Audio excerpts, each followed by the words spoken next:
right, cool. Well, welcome everybody. Tonight we're going to have Baidu as our host and covering lessons from the East. We have a couple of folks lined up here to talk about more about the products as well they have for the new platform. And also, how many people here know what Baidu does in China? How many people have no clue what Baidu does? All right, so we'll cover that a little bit. My name is Mario Tapia. I've been convening Mobile Mondays here for almost 10 years in Silicon Valley. How many people here the first time tonight at Mobile Monday? Oh, cool. So I convene the groups here in Silicon Valley, New York, and also Los Angeles. Tonight you are at one of our developer labs. We also do a monthly topic meetup that covers panel discussion on partner ecosystem. We also do executive dinners. Where to find us? How many people came through meetup? Found us on meetup. How many people got my email in the Eventbrite? Cool. We're taping all of these, so you can find this on our YouTube channel. We have about 6 or 7 years worth of video, lots of different topics, searchable. And if you're new and haven't heard anything about Mobile Monday, you can also check us out on Meetup at Mobile Monday Silicon Valley. I'd like to thank our supporters for tonight, Baidu and Galvanize. You guys give them a round of applause. And then the team from Baidu, you guys can raise your hand and wave and see where the folks from Baidu. Cool. Before we get into the content, it's our holiday season, and how many people have seen this presentation already? This was the night before funding. All right, so this is for the holiday season. This is towards the night before funding. Towards the night before funding, went all through the bay. Not a VC was stirring, not even on Conway. The turn sheets were hung by the chimney with care, in hopes that Anderson and Horowitz would soon be there. The founders were nestled all snug in their beds, while visions of engineers danced in their heads. And devs and their laptops slung over their back were about to settle in their cabin. When out on the lawn there arose such a clatter, I sprang from the bed to see what was the matter. Away to the window I glided like on soap, tore open the shutters and turned on the light. My drop kind gave light upon a new fallen snow and gave a luster of day a small object below. When much of my wondering eyes like a SpaceX blow up, but miniature curate suit and 8 tiny startups. With a little old investor so lively and gay, I knew in a moment I must be on Conway. More rapid than drones, his posse they came. He whistled an emoji, and he called them by name. Now Uber, now Xiaomi, now Airbnb and Snapchat, now Flipkart, now Pinterest, and Dropbox and Slack. To the top of the Empire State, to the top of the wall, now dash away, exit away all. Just as the butterflies of a live demo day, the team flew across the sky, coming our way. So up to the Empire State, the founders they flew with the sleigh full of banknotes and Conway too. And then in a twinkling I heard the reading of a tweet, the prancing and pawing of each little feet. As I drew in my head and was turning around, and the chimney Conway came with the band. He was dressed all in swag from head to his foot. His clothes were all labeled with logos and soot. A bundle of notes were flung on his back, and he looked like a nerdy tech he just opened his mouth. His eyes hardly twinkled, his stature short and merry. His cheeks were like roses, his nose like a cherry. His droll little mouth was drawn up like a bow, and the hair of his head was as white as the snow. The stump of a cigar he held tight in his teeth, and the smoke encircled his head like a wreath. He had a broad face and a little round belly that shook when he laughed like a bowl full of jelly. He was a chubby and plump, bright old jelly old angel, and I laughed when I saw him in spite of my age. A wink of his eye and a twist of his head soon gave me to know I had nothing to dread. He spoke not a word, but went straight to his work. He signed all the term sheets and then turned with a jerk. And laying his finger aside of his nose, giving a nod, off he went, with an elf like Kevin Rose. He sprang to his sleigh, to his team gave whistle, and away they out flew to the downland thistle. I heard him exclaim as he drove out of sight, happy funding to all, and if you drink too much, take an Uber, all right. Merry Christmas, everybody. So a couple of welcomes. We'll start with Andrew from Galvanize. If you want to talk about where we are. Good evening, everybody. Welcome. Galvanize is where you are, as we were just told. Who's been here before? Fantastic. Okay, so like 40% of you. Those who haven't, let me tell you a little about where you are. Those who have, too, maybe you didn't realize all of this, so also please listen in. And some of you are recognized, and you know even more than others what we are, because you're already members of our community. So Galvanize is all about community here. We call ourselves a learning community for technology, and that is made up of several different learning programs, including a web development immersive program that's 24 weeks, so 6 months. We teach people to be web developers. We have a data science immersive that's similar. We teach people to be data scientists in 12 weeks. And we also have a full one-year master's program that's fully accredited in partnership with the University of New Haven, Masters in Data Science, that's also going on upstairs in our building here. On top of all of this, we have over 200 startups that operate out of this space in San Francisco and several other locations around the country, even more of them. And these are carefully selected, by the way, not just to be anybody, not just to be, an attorney who's looking for an extra office outside of his or her home. This is a place to build your small to mid-sized tech startups. And that's why we talk about dynamic learning community. Everybody here is working together on very similar things. They're building their startups, sometimes from scratch, sometimes from very small startups. They're working on their careers, learning new technologies, building their careers into new directions, and working on projects together. There's a whole lot of intermingling that goes on in this space. And the final component of this community is you folks, people who attend our events here. Thank you so much for doing that. We hold over 30 events per week here in San Francisco alone, and this is one example of one of these events. Tech community events. We also hold tech talks here regularly. There's one going on upstairs right now, actually. There's also a Learn to Code event that was going on last night around intro to JavaScript. So there's a whole lot of this going on as well. All you folks have to do is just keep coming here, and you're already members of our community. Whether or not you're taking one of our programs, which I hope you do, of course, not so secretly, please just keep coming here. Please help spread the word of Galvanize, hire our graduates, tell people about our programs, tell people about the great events that we host here, and keep coming back and helping to spread the word as a member of our community. Thank you very much. I'm going to hand this back over now. And I loved your presentation, by the way. Yeah, that was a lot of fun. Happy holidays, everybody, from Galvanize Inc.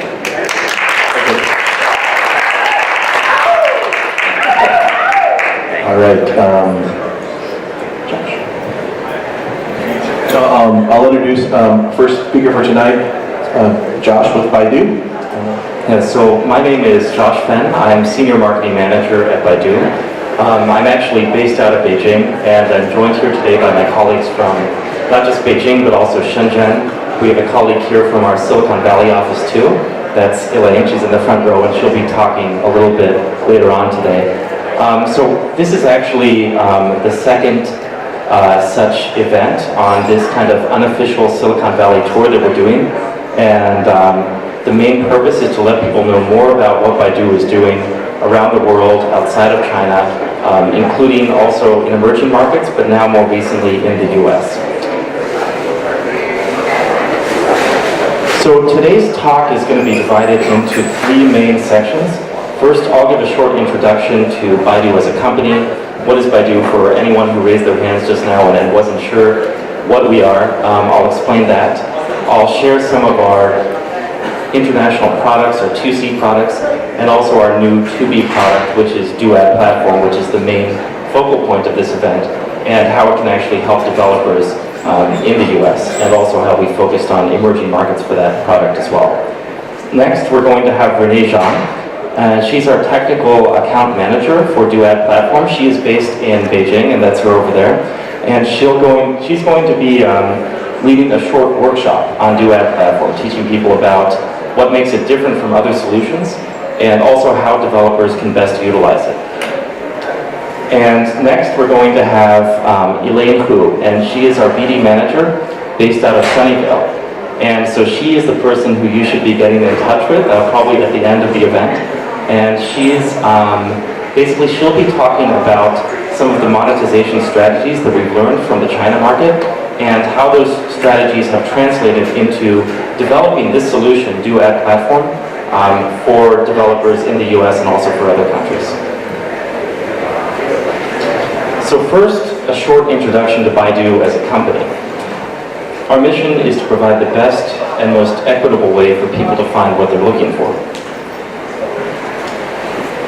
For anybody who doesn't know what Baidu is the biggest Chinese language search engine and we are the biggest search engine within China.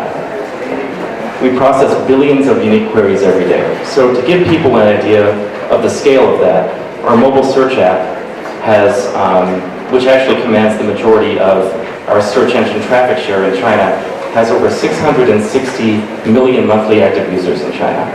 And China's internet population in total is around 700 million people. In China, they call them netizens. So 660 out of 700 is obviously a pretty sizable portion, and well over 90%. But in addition to search, we also have other products for the China market. So we have, for example, our map service, Baidu Maps. That's the leading map provider in China. And I'll talk a bit more about that later. We also have our group buying platform called Baidu Momi. We have our app store called 91 Wireless. We also have it's an online to offline food delivery platform called Baidu Takeout Delivery. So we have many different products and services for the China market. And cumulatively, all of those services cover over 95% of China's internet users.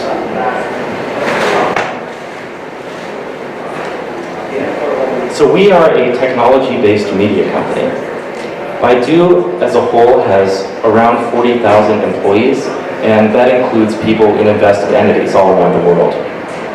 Roughly 50% of our workforce are engineers, and just as a point of reference, our revenues for the fiscal year 2015 were 10.2 billion US dollars, and with a year-over-year revenue growth of 35%.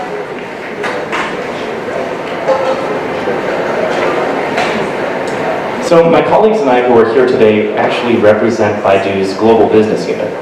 And what we do is a little bit distinct and different from what others do in the company and what other departments do. So all of those products that I just mentioned, Baidu Search, Baidu Maps, Nomi, all those different products are actually mostly managed by other departments within Baidu. And those departments focus on products and services for the domestic China market. We focus exclusively on products and services for outside of China. We got started internationally when we opened our Japan office in Tokyo in 2006. And since then we've expanded to other countries around the world, including Brazil, Indonesia, Thailand, and Egypt, and more recently India, and also the US. Our India office was opened late last year in Gurgaon, so that's nearby New Delhi, and our Silicon Valley office was opened in 2014 in Sunnyvale. And that office also houses our AI research efforts.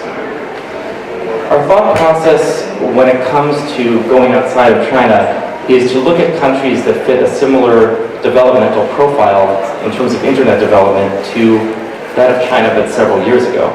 So that is to say countries that exhibit those various traits. Relatively low but rapidly growing internet penetration rates, relatively low but growing smartphone penetration rates. And for the most part, if you look at the countries on this list, you'll see that they do fit that profile. The outliers, of course, are Japan and the US. I'll explain that in a bit more detail later on. So this is our international product family, or at least part of it. We call this our international app matrix. And it includes a variety of different apps in different categories for countries all around the world. The apps that you see here are just a small portion of them. If you look at the top, from the left to the right, we have our Do apps. This is a very successful series of apps, mostly in emerging markets. Do Speed Booster is on the left, and Do Battery Saver is on the right at the top. Those are utility apps. We also have Photo Wonder, which is a photography and selfie beautification app that's very popular in Southeast Asia, and especially in Korea. Facemoji Keyboard and Simoji are two communication category apps. Facemoji Keyboard was just launched in the US very recently, and it includes some predictive emoji technology. Simoji is one of the leading keyboard apps in Japan. Actually, in 2015, it won a top app store ranking on the Apple App Store in Japan. And DoCaller is another recent addition to our app family, specifically focused on the US and India, actually. This is a smartphone privacy and security app that focuses on screening for incoming spam calls and telemarketers. So all of these different products together, this is our app matrix, cover 1.6 billion users in over 200 countries around the world. So we have a fairly big reach for these. So these are all of our, these are representative of some of our 2C products around the world, but today we're also going to be discussing our new 2B product, which is DevLab platform. And our main thought process is basically to bring together 2C and 2B, and the interchange between these two will help to build up healthy mobile ecosystems around the world. And we've begun to do this in emerging markets. I'll give an example in a minute of some of those initiatives and how they've actually played out. So here are some of the initiatives we've undertaken with the goal of building up healthy mobile ecosystems. I'm going to use Brazil as an example here. There are three main initiatives I want to go over. The first is that we founded the Brazil O2O Association. O2O in this case refers to online to offline as a business model. And this is focused on small startups that are in the O2O space, giving them a community where they can interact with each other, basically learn more about the industry, and at the same time connect with potential investors. The second is Peixe Urbano. This is in the middle, the icon with the fish. In 2014, we acquired the leading domestic group buying platform in Brazil. And at that time, it had a market share of around 30%. And within the course of a year, we were able to use our understanding of how to operate a group buying platform, because we have our own in China, Baidu, to grow the domestic market share to around 70%. The final initiative we have here is Baidu recently announced that it's leading a $60 million USD investment in Easterly Ventures, which is an investment fund focused on startup companies in Brazil that have a lot of potential. So you can see that in addition to our 2C products and also DevLab platform, these are the types of initiatives that we're undertaking around the world to try to build up these mobile communities.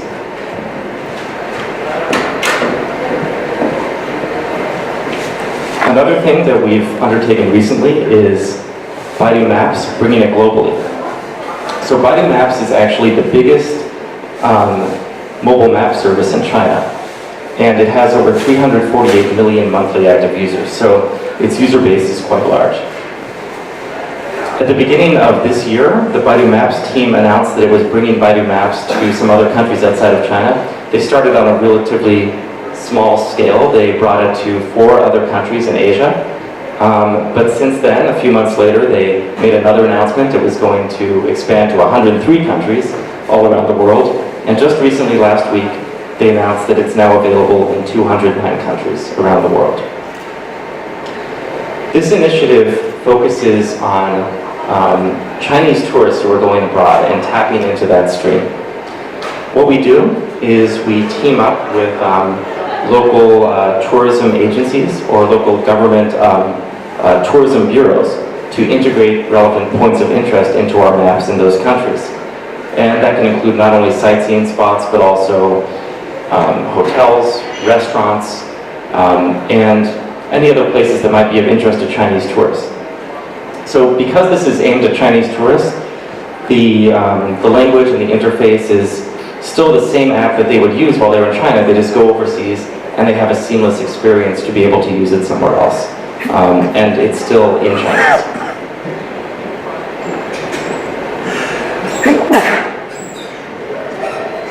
Finally, I'd be remiss not to mention our efforts in AI, which is what's going on in our Silicon Valley lab. So we believe that AI is the new electricity. And what we mean by this is we think that AI is going to reshape entire industries just in the same way that electricity did back in the day. Just like how at that time there were certain jobs and different segments of work that we couldn't even imagine before electricity hit the scene, AI is going to make the same transformative changes. Baidu is making a big push into AI. and also machine learning research, which is a subset of AI. And our Silicon Valley efforts in AI are led by Andrew Nee, who is an expert in this field. He's also the co-founder of Coursera. We have very high-performing voice and image recognition. Our voice recognition technology is called Deep Speech 2, and it has an accuracy rate of 97%.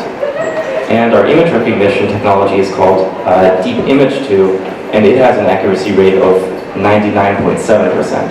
So they're getting up there.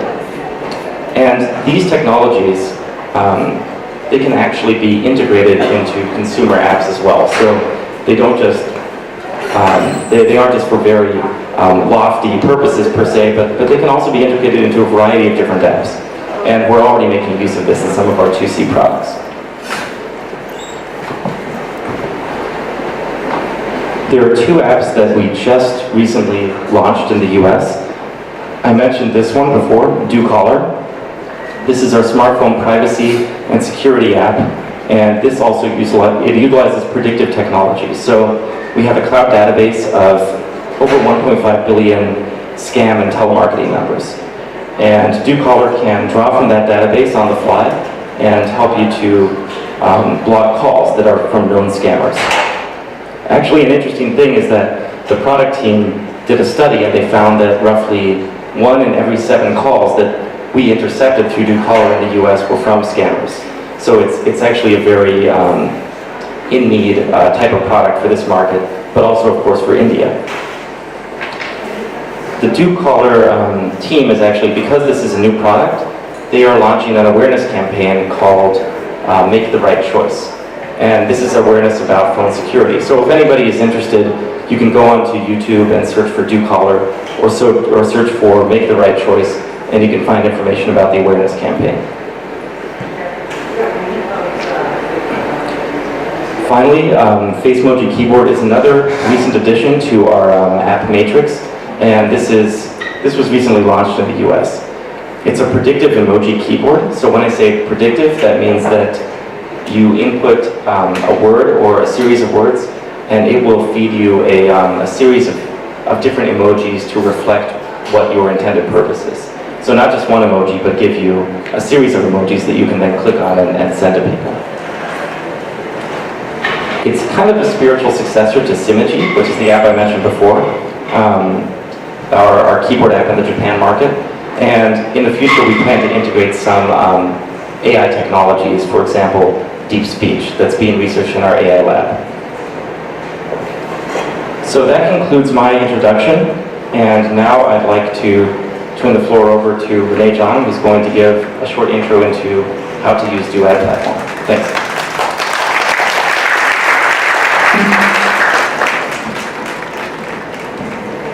Hello, I'm Renee, the technical account manager from Baidu. And I'm very glad to have this opportunity to share with you about our platform and show you how to get started with it. And before we start, may I know how many of you own mobile app? Please raise your hand. Okay. So, and how many of you have experience in monetization in advertising? Okay. So, if you don't have any experience and it doesn't matter, I will keep it simple and easy to understand. So, DevLab platform, or DAP for short, is Baidu's mobile global advertising platform. And as George just mentioned, Baidu owns the world's top app matrix, which has over 1.6 billion users covering 200 countries worldwide, more than 3 million monthly active users. And around 3 years ago, when we accumulated a certain amount of users, we began to explore different monetization ways. Since for paid apps, it is hard to avoid a competitor offering a similar app for free, and in-app purchases has more advantages to gaming apps. So it's at present, especially for our utility Android apps, Advertising is a more reliable and effective way to earn revenue. A distinct advantage of advertising is that it can be used in conjunction with other business models. For example, if only a small percentage of your users actually make an in-app purchase, you can earn money from the rest of users by showing them ads. So when we first started to monetize with ads, like all the other developers, the biggest pain point is how to choose the right ad network. Since nowadays there are hundreds of ad networks in this industry, and the integration way is also varied. Each ad network has its advantages, and so how to choose the ad network is the biggest pain point. So validating the performance of each of them is a time-consuming work, and the integration process is super labor-intensive. So during years of exploration, we finally find a solution to select out the best performing ad networks and combine them together to maximize ad revenue. And that is how Do Ad Platform developed. In March 2015, DAP was used to monetize our own apps. Since the performance was excellent, we would like to share our ad platform with other developers. After a small-scale external test in July 2015, we got very good feedback. Then DAP was officially released on Baidu World Congress on September 8, 2015.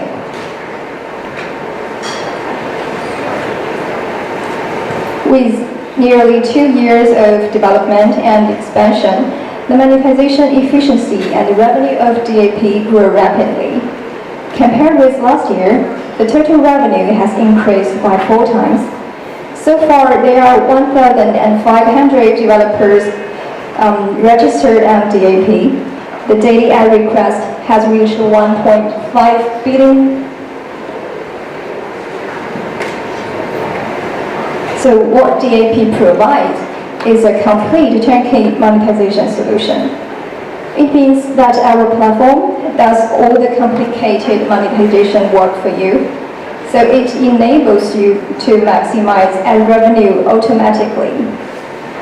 Unlike most of other ad platforms, we ourselves are developers as well, so we understand developers' demands better. So we will help to use the lowest cost to strike the perfect balance between providing excellent user experience and boost earnings. Then I will introduce the DAP from the following 5 aspects. So the first one is, how does DAP maximize ad revenue?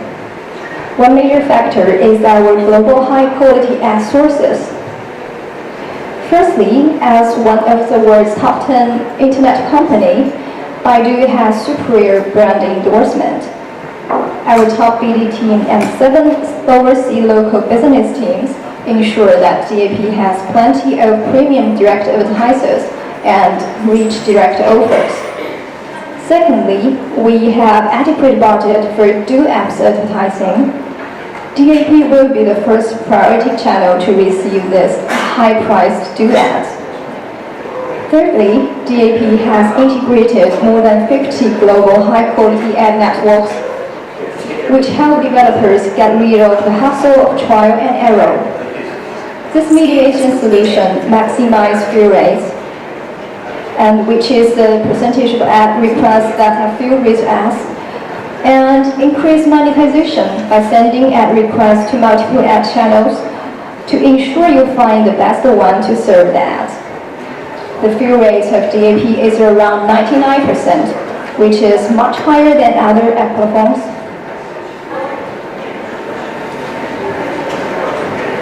So I would say Baidu's premium offers and the best selected ad network are the foundation to boost earnings.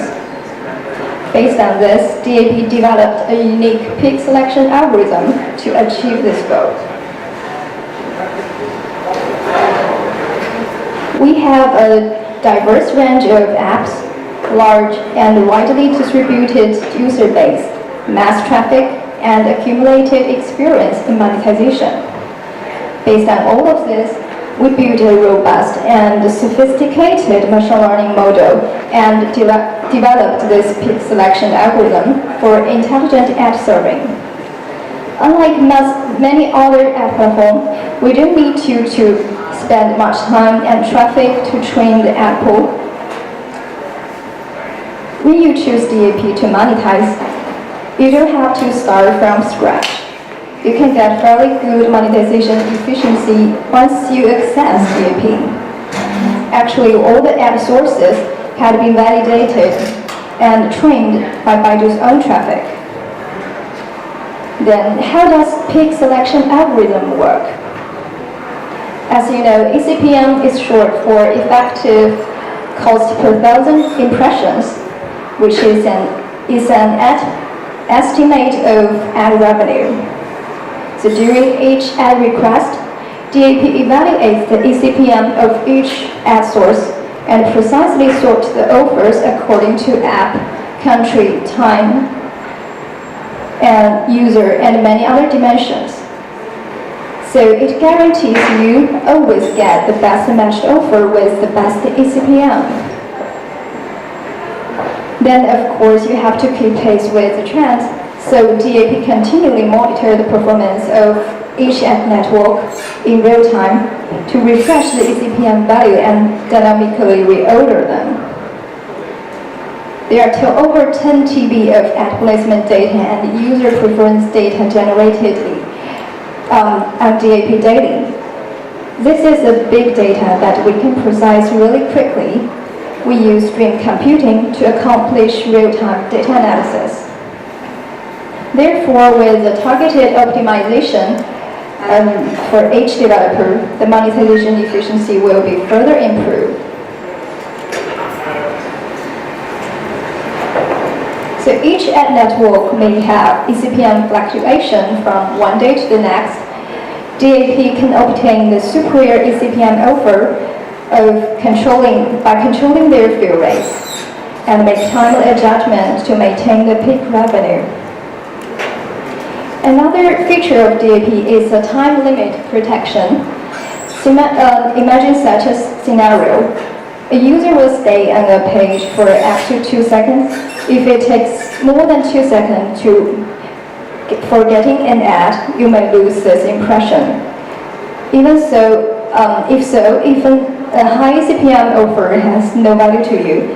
So what you need here is the best offer which can be gotten within 2 seconds. So DAP enables developer to set ceiling of ad response time for each specific ad placement.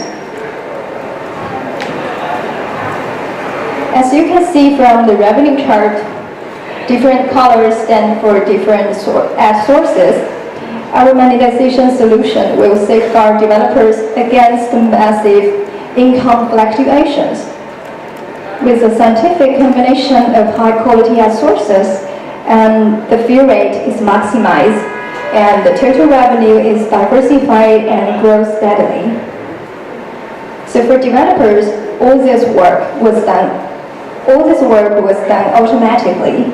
Once you access DAP, you actually have the whole DAP technology and the support staff behind you, and we will continually help you improve. So Baidu, as the world's largest Chinese language search engine, has advanced technology in large-scale distributed machine learning and deep learning. So based on these technical advantages and our huge user base, DAP developed an audience segmentation model for targeted advertising. The user modeling is based on our 1.6 billion product users in over 200 countries worldwide. Through GBDT, LR, and DNN algorithms, DAP could target audience by location, demographics, interests, app preference, device, and many other dimensions. The whole classification system includes hundreds of tags. Each audience could be targeted by a composition of multiple tags. and thereby put the right ads in front of the right person at the best timing to achieve the best user experience and the highest ad revenue. So as you know, the network connectivity statuses of different countries vary greatly. The situation in developed countries that accounts for the majority of users is especially bad. Almost all the other platforms only consider the part of your user who are able to connect to those ad servers, and their view rate is calculated based on that part of users only. But actually, a lot of traffic is lost during the ad request process, which means a lot of your users fail to connect to those ad servers from the very beginning. DAP was built on our own traffic, so we realized this situation. To maximize the utilization of developers' traffic, DAP developed 7 global IDC nodes covering the US, Singapore, Hong Kong, Japan, Brazil, the Middle East, and Europe.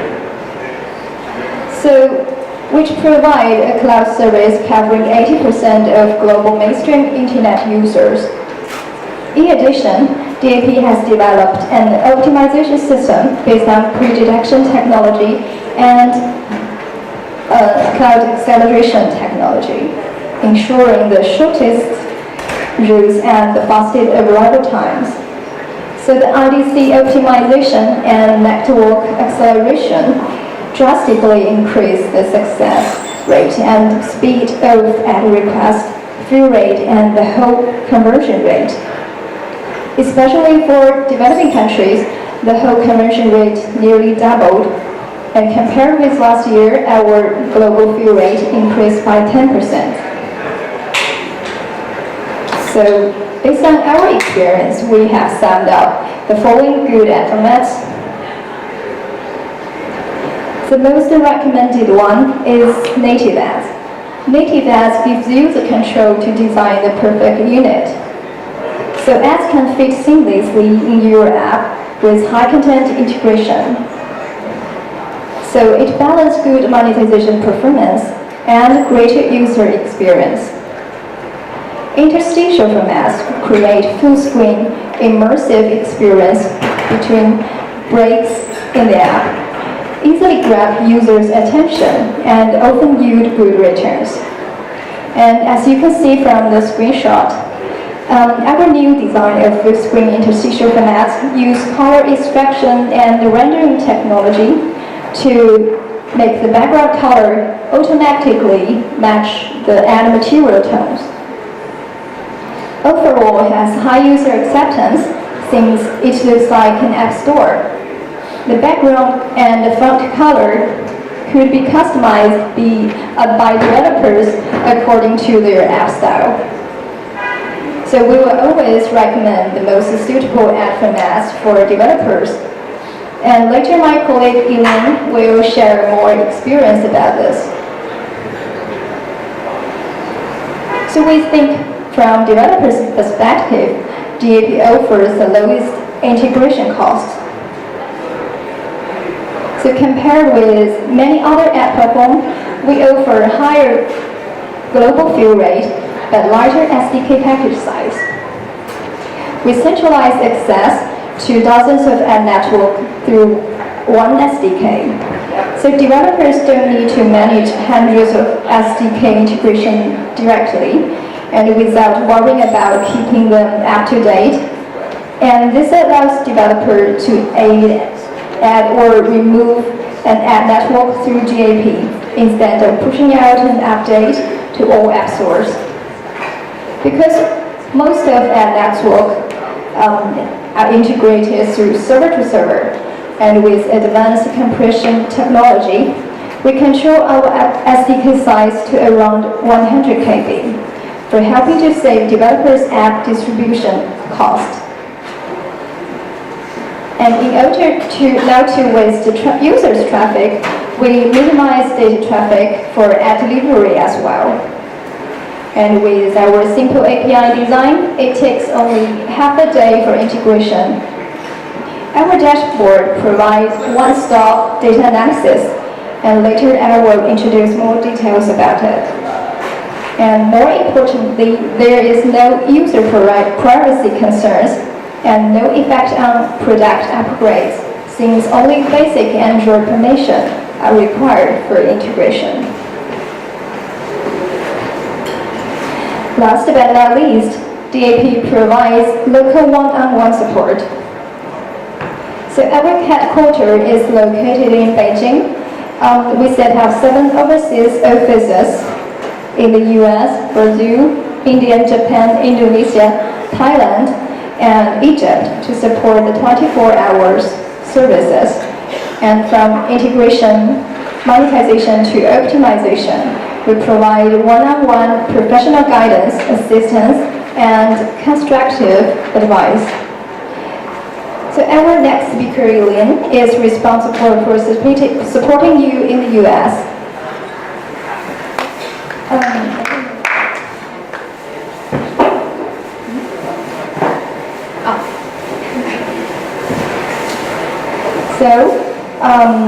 Then I'm going to show you how to get started with DevLab platform. So firstly, let's watch a short video about it.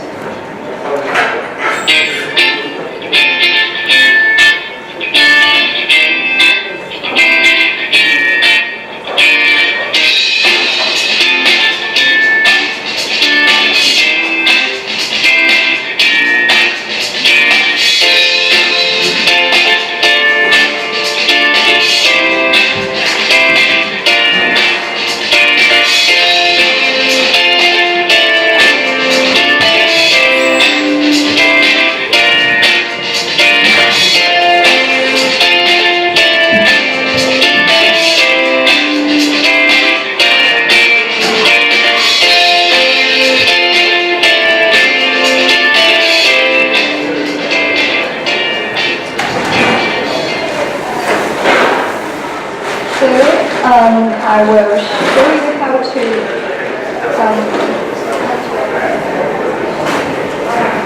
so I'm going to show you how to get started with DevLab platform.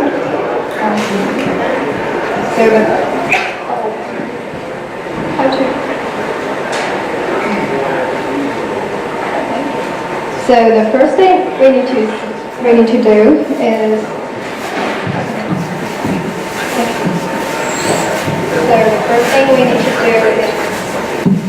signing up for an account. So the email address will please ensure is valid, since you will need to receive the confirmation email. So, and please don't forget your password and username, since you need them to log in. So I will log in with my account. It's not there.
So after you log in, enter the account tab.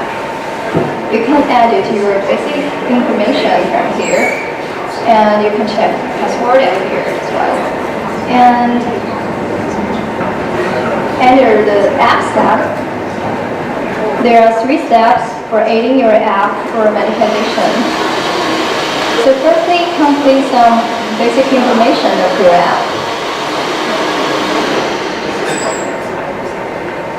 So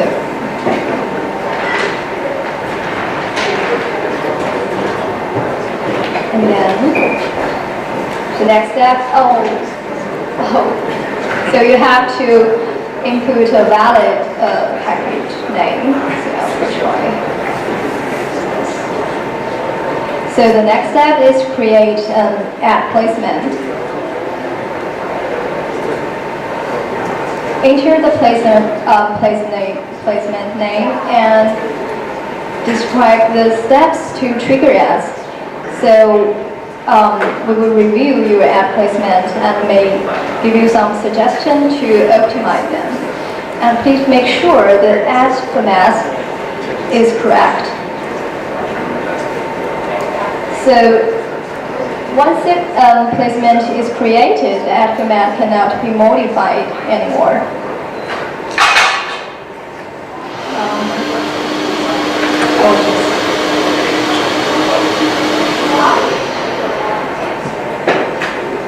So after this step, your app has been created.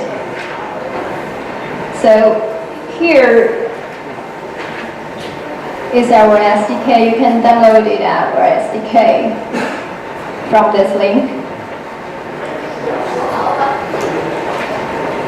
And currently there are two versions of SDK on our website. And the CW version provides native ads, interstitial, and overall, while the HW version only provides native ads. And the SDK could be downloaded from this link, and the integration guide could be downloaded from here.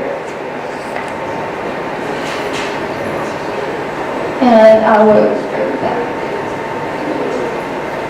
And this is the ID generated for you to finish the integration. And the last step is input your Google Play address at here.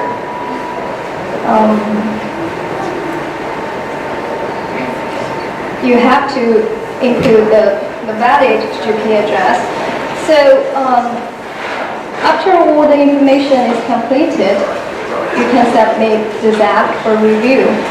And once your app is approved, you can receive test ads for integration.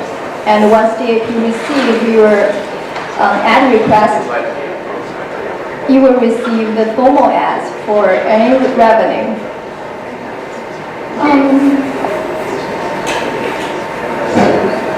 So after you created your apps on DAP under Data tab, you can check your ad performance from here. And so firstly, please choose your app and choose your placement and the data range or country. And there will be a tendency chart, and it's available in different dimensions. And you can check the detailed report from here. You can see the revenue, request, impression, click, and many data from here.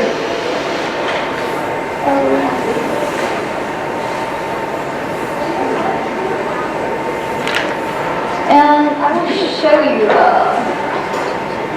when you have ad data, it should be like this.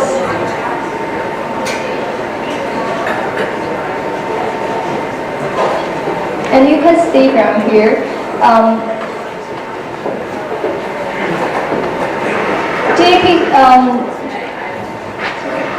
a new feature of our dashboard is the UV and up value.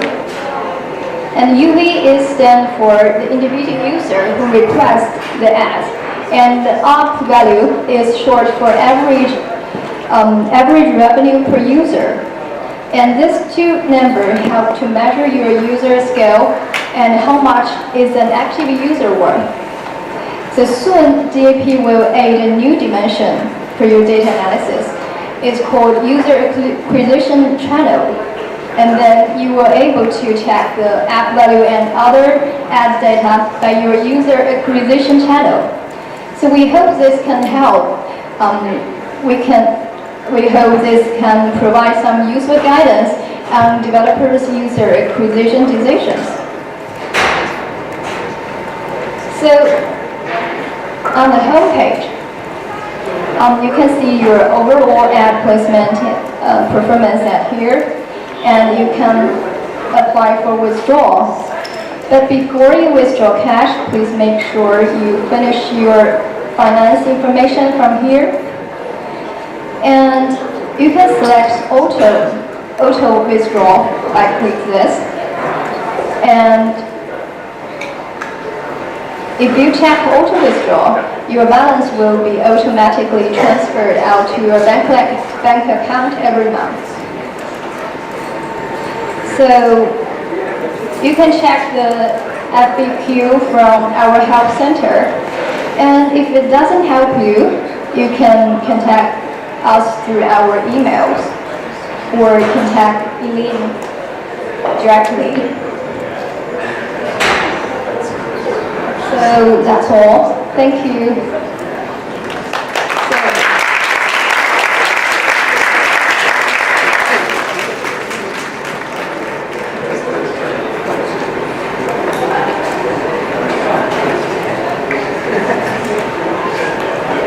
Okay, guys.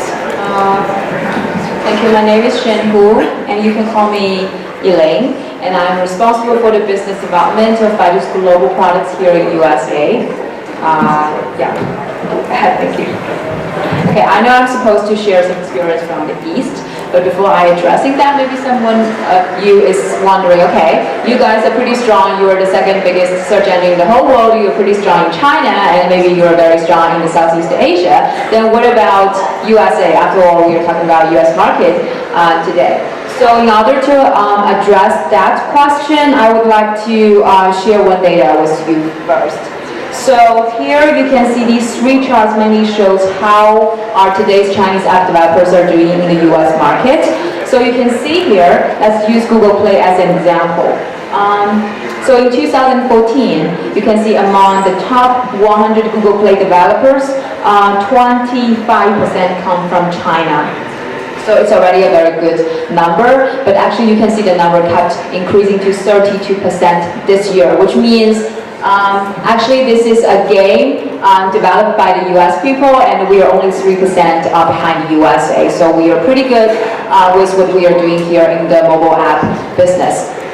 So with that information memorized, we can go and share our first experience with you. So that is, advertising is still the most reliable monetization model we have. So we were talking about mobile monetization strategies. Mainly we have three. One is advertising, one is paid downloads, and one is in-app purchases. So we actually, because Baidu we have such a great and big app families, we've tried all of these three strategies one by one. So I will share your experience. So I remembered in Q3 2015, I believe, we launched the paid version of one of our app named ES-Fire. So ES-Fire, this is an app to help you organize your fires inside your Android phone. So this is a fantastic app. Globally, this app alone, we have more than 100 million users. So even with such a big user base, we still maintain like a 4.6 rating in the Google Play, which is quite impressive, and our retention rate is pretty good. So, and one thing especially I think we need your attention is that ES-Fire has a pretty high-end user base because our users are either technical geeks or those guys who are not satisfied with the default configuration from their Android phones, and they would like to configure their phones by themselves. So even with such a high-end and ad-sensitive kind of user base, we think, okay, maybe we can do a comparison between the paid versions and the free versions to compare their revenue. So the result shows even with such a well-loaded, rich, and ad-sensitive user base, still the revenue drive by the paid version cannot even be comparable to our mobile advertising. So this is a solid proof showing that if you really want to make a lot of money with your mobile apps, maybe you should not consider only using the paid downloads. Then about in-app purchases, actually Baidu, we have so many different apps, and we launched some premium versions of our apps. That means the app itself, it is free, but you can unlock you can actually pay and unlock some extra functions inside this app. But our data shows only less than 2% of the users will actually pay to get these extra functions. So a predominant of 98% of the users will still choose to complete maybe a rewarded ads to use as a mobile currency. So all these, I believe, shows us if you really want to make a lot of money and with our your user base, you should really consider using mobile advertising. So here on Baidu, we have our SDK and our own utility apps are using our SDK to monetize. And ever since 2015, our revenue growth at a rate of 300% and more. So Renee has already shared a lot of information about what is so great about this SDK. I just want to reinforce a few more points. The first one, it is a one-account solution. Because after talking to so many app developers, we understand, usually when talking about mobile monetization, their biggest concern would be, okay, I want to try as many solutions as possible, but I really cannot manage all these different accounts at the same time. Because just imagine if you want to try a new app solution, you need to register in their platform and you need to open the account and try whatever, integrate whatever their solution is, and then you should test your app. If you like the performance, you will update your version and send Google Play to approve. Then at the end of each month, your finance people would need to open all these different accounts and issue invoices one by one, and sometimes some accounts are giving you like $5 or $10, so you don't even know what you're going to do with this money. So with DAP, we are really giving you only one simple SDK, and there will be only one account you need to manage, so that you can manage all these different app solutions at the same time. This is one thing I think that is really important you need to know. And another thing is, even with some very sophisticated mediation solutions you can find in the market, they still will require you as app developer to choose the ad sources you would like to work with and to open account one by one. So we are app developers and ourselves, so we will constantly updating our ad solutions so that we understand we are using the most updated solutions. The second information I would like to give is how to maximize your revenue. So when we are talking about mobile revenue, we are actually talking about this formula, which means revenue equalized the eCPM multiplied fill rate. So Renee has already mentioned, in most of the geos we are working with these days, our fill rate is about 99%, so that is already high enough. So maybe we should just focus on how to increase our eCPM. So eCPM is actually determined by two factors. One is the unit price, and the other one is the conversion. So these are also the two major criteria we will use when we are talking about whether an ad offer is good or not. So what we are going to do is DAP, they provide you the ads from more than 50 ad sources. By ad sources, we are talking about like ad network or the DSP. So we are only using those high-end and well-performing kind of ad sources. And we know how to get these ad sources and operate them in a smart way. So what we are going to do is we will break your inventory and we will promote your inventory to different tiers demand partners. So exactly our SDK will be able to determine whether your fill rate should be, your inventory should be filled with like an ad from offline API, or we will initiate a real-time ad request. So with all these technology investments, we are able to achieve three of the biggest tech strengths, as Renee has mentioned in DAP, which is the peak selection algorithm, the price fail control, and the time limit protection. And I will use one example to show you how does that actually work. So let's choose price and fail. So price and fail, it mainly means confronted with the eCPM fluctuation, we will still be able to fill your inventory with the highest bidding ads. So I remember in 2015 last year, there was a quite popular ad offer named the Firefox browser in Android. So it was a very popular ad, so they were acquiring users quite aggressively. They had a lot of budget, and you can find the budget in different ad sources. and each one will have a different CPI price. So some of the partners before working with DAP, they only had a handful of partners they're working with. So maybe each one, they have like 1 or 2 ad sources with this offer, and when the budget actually runs out, they have no more access to this great offer. But by working with DAP, we will ensure you, okay, we have so many different ad sources with this great offer, and our SDK will prioritize your CPI from high to low, and we always make sure we fill your inventory with the highest bidding offer. If that budget burns out, we will replace it with the second highest. In that way, we constantly dynamically adjust our settings so that we make sure we are filling your inventory with the highest bidding and squeeze out every single penny you are about to earn. Okay, so the next thing is actually the case study. Because protected by NDA, I won't be able to share too much information about this particular app, but I can tell you this is a utility app, and post DAP integration and before DAP integration, the revenue increased to 152%. And personally, I like this case offer better because it is more detailed. So still, I cannot share too much information, but I can tell you this is a browser in Indonesia. So it actually shows you how their user-based scale, because when we are talking about adopting a new ad solution, very few partners, they will just scale up their user base overnight. But here, they started trying our solution with 25% of their users, and their revenue grew almost 4 times. Then they scale up to 100% user base, and we make a lot of money altogether. And after the analysis of this particular case, we believe we help them mostly in the fill rate, because in Indonesia, sometimes the internet connection is not that good. Even with the best ad solution in the market, you won't be able to get a very good fill rate. Only an aggregator solution like DAP with so many different ad sources will give you a very decent kind of fill rate.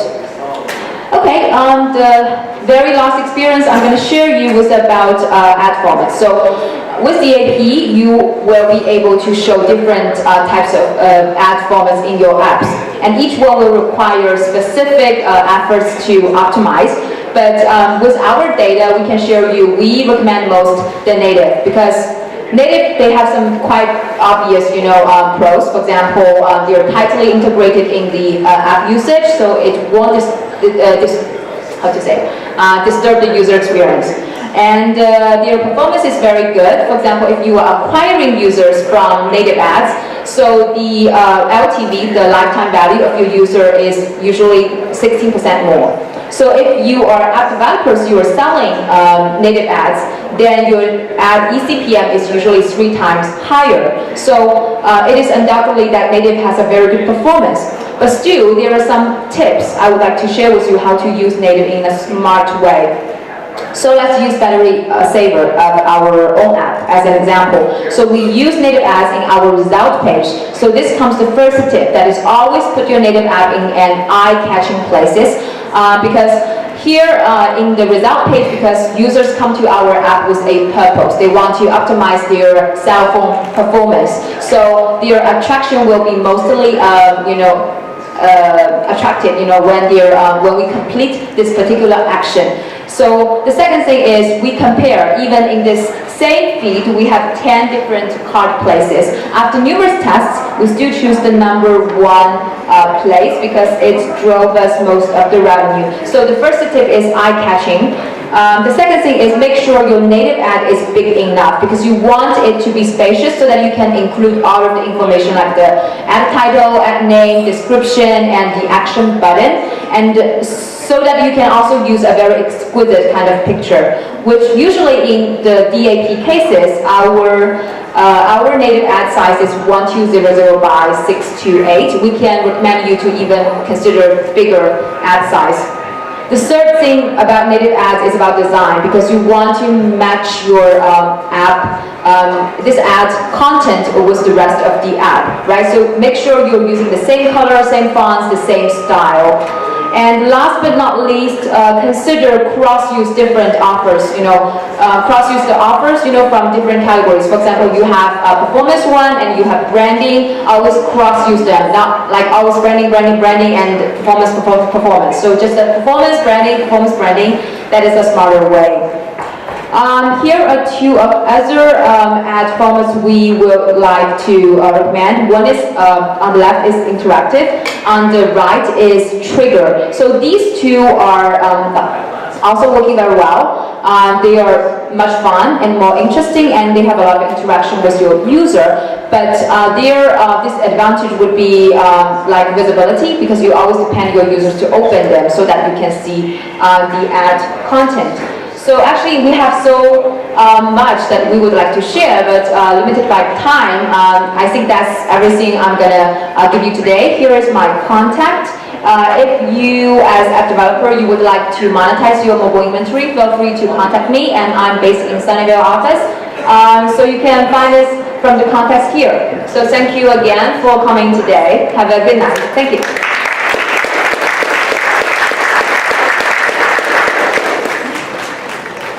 So thanks everybody. Who has questions? So we heard from Josh, from Elaine, and Renee. Who has any questions on the platform? I guess Josh, if you also want to come up. If there are any questions, any takers? No questions? Enough? Clear. Well, wow. I just want to say thank you for a wonderful presentation from everyone who participated. Thank you. So everyone has raffle tickets. We have tons of giveaways. I think we have more giveaways than there are people left.